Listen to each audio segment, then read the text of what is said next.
আলহামদুলিল্লাহ। শীতের মধ্যে দুধ চিতই পিঠাটাও খাওয়া হয়ে গেল।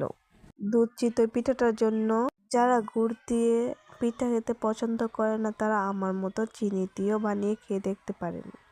1 লিটার দুধের মধ্যে পরিমাণ মতো চিনি দিয়ে জাল করা হচ্ছে। আপনাদের স্বাদ অনুযায়ী চিনিটা দিবেন। এখন নারকেল দিয়ে দুধটা আবার জাল করে নেবে। পিঠাটা কে বানাচ্ছে জানেন? আমার বড় আপু। আপুর বাসায় চলে এসেছি আপুর হাতে দুধ চিতই পিঠাটা খেতে।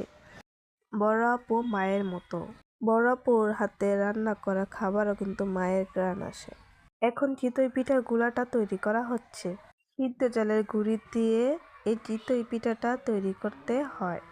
গুলাটা তৈরি হয়ে গেলে চুলায় তাওয়া বসিয়ে দিয়ে পিঠা বানানো শুরু করে দিয়েছে। তাওয়াটা ভালো করে গরম করে নিতে হবে। পিঠাগুলো এরকম সুন্দর হবে। সবগুলো পিঠা বানানো হয়ে গেছে, দেখুন তো কত সুন্দরভাবে হয়ে গেছে। এখন দুধের মধ্যে এক এক করে সবগুলো পিঠা ভিজানো হচ্ছে।